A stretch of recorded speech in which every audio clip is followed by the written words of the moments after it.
И с удовольствием передаю слово госпоже Натали Ямб, бывшему министру бюджета Республики Кот-д'Ивуар и известному далеко за пределами своей страны экономисту, аналитику и мыслителю.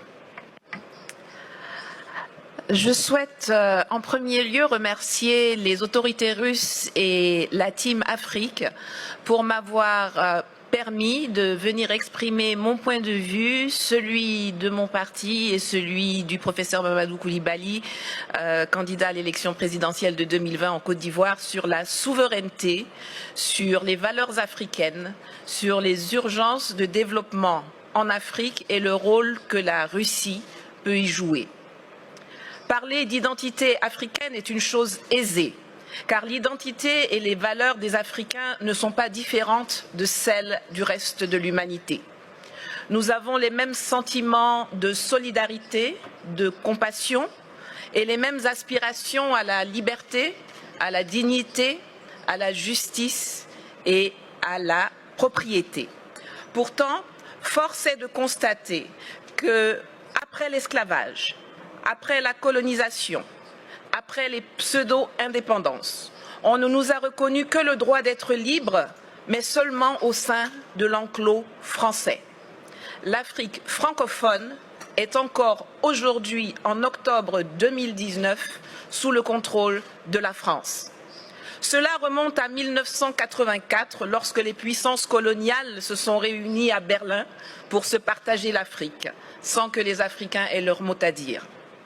L'Allemagne, l'Espagne, l'Angleterre, le Portugal ont compris depuis lors qu'il fallait sortir du schéma de la conférence de Berlin et redéfinir les contours d'une nouvelle coopération avec les pays africains.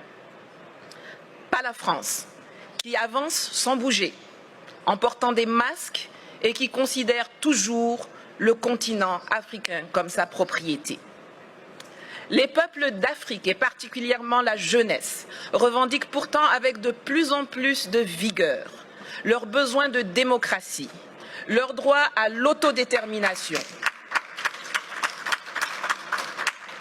le droit de décider avec qui ils veulent commercer, avec quoi ils veulent payer ce commerce, sans qu'on les place sous la tutelle d'une ex-puissance coloniale qui se présente toujours sur la scène mondiale comme notre porte-parole et notre avocat. Nous voulons sortir du franc CFA, que Paris, avec la complicité de ses laquais africains, veut pérenniser sous l'appellation ECO, et qui ne permet aucune industrialisation de l'Afrique francophone. La conquête de notre souveraineté monétaire est capitale, car la seule stabilité que le franc CFA garantit aux pays qui l'utilisent sont la mauvaise gouvernance, la pauvreté et la corruption. Nous voulons le démantèlement des bases militaires françaises, qui, sous le couvert d'accords de défense bidons, ne servent qu'à permettre le pillage de nos ressources, l'entretien de rébellions, l'entraînement de terroristes et le maintien de dictateurs à la tête de nos États. Nous refusons que la France continue d'usurper la voix de l'Afrique à l'ONU, qu'elle soit à la base de quasiment toutes les résolutions concernant le continent. Les pays d'Asie ont appris à commercer avec les investissements directs étrangers, alors que nous, on nous saoule avec l'aide publique au développement. Résultat, aujourd'hui, eux, ils sont BRICS et émergents, et nous, nous sommes des mendiants qui sommes très fiers d'être qualifiés de pays pauvres très endettés. Cela doit changer. Cela va changer et la Russie a un rôle à jouer dans cette évolution.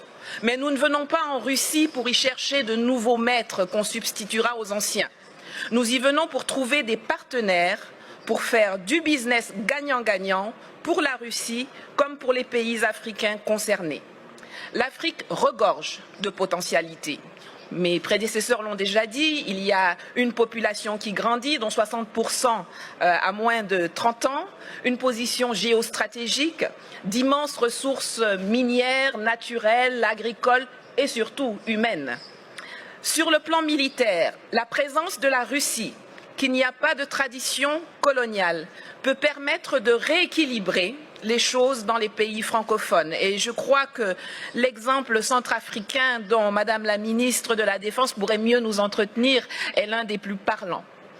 En Côte d'Ivoire, nous avons par exemple un énorme besoin de formation militaire et de restructuration de l'armée. Sur le plan économique, la promesse de Sochi doit être celle de la rupture avec le huis clos actuel appauvrissant où la France semble avoir verrouillé les domaines de l'eau, de l'électricité, des routes, des ponts, des ports, par des monopoles protégés par les gouvernements respectifs ou par des passations de marché de gré à gré sans appel d'offres, pour que nous puissions enfin nous diriger vers une ouverture de l'économie à tous, notamment aux industries et entreprises russes, dans les secteurs agricoles, miniers, énergétiques, de la transformation industrielle, de l'éducation, de la formation, il y en a plein. Le littoral ivoirien, par exemple, qui alterne les lagunes, les fleuves et la mer, est long de 570 km et regorge d'un potentiel encore inexploité ou sous-exploité dans le transport maritime et lagunaire, dans le désensablement des embouchures de fleuves qui peuvent devenir navigables, dans l'hôtellerie, le tourisme, l'habitat de luxe, le transport lagunaire entre les villes du littoral, compte tenu de l'état désastreux de nos routes. Enfin, sur le plan politique et diplomatique, le monde et la Russie doivent cesser de nous voir à travers les lunettes déformantes du storytelling méprisant, mensonger et négationniste de la France, qui nous assujettit. L'Afrique n'a pas besoin de tuteurs à l'ONU, l'Afrique n'a pas non plus besoin de nouveaux propriétaires, mais la Russie y a sa place comme un partenaire dans une logique de Commonwealth, d'enrichissement partagé, de collaboration vivifiante et innovante entre les secteurs privés respectifs. Le monde bouge, les lignes évoluent. L'année prochaine, 2020, est celle d'élections présidentielles au Togo, au Burkina Faso, au Niger, en Centrafrique, en Guinée et en Côte d'Ivoire, pour ne parler que de l'Afrique francophone. Espérons que celles-ci verront l'arrivée au pouvoir de dirigeants réellement choisis par les peuples, qui privilégieront enfin l'ouverture sur le monde et de nouvelles et innovantes opportunités d'affaires à l'asservissement bête et stupide aux colons d'hier et d'aujourd'hui. Je vous remercie. Спасибо. Я хочу отдельно отметить, поскольку в зале находятся иностранные журналисты, французские, американские, что одна из главных традиций мероприятий, которые проходят в нашей стране и в частности здесь, это полная свобода, открытость, отсутствие цензуры, и спикеры свои выступления не согласовывали, поэтому здесь можно насладиться настоящей свободой слова. Я это говорю как журналист, потому что знаю, какие бывают с этим проблемы в странах далеко за пределами России. Здесь вы видите полную палитру ярких красок и соответствующих заявлений, но я точно могу согласиться с госпожой Ямб в том, что у России действительно, как она отметила, нет никакого негативного, такого колониального опыта взаимоотношений с африканскими государствами. Мы единственная мировая держава, которая ничем себя не запятнала за многие-многие годы сотрудничества с странами африканского континента. В этом, конечно, наше конкурентное преимущество.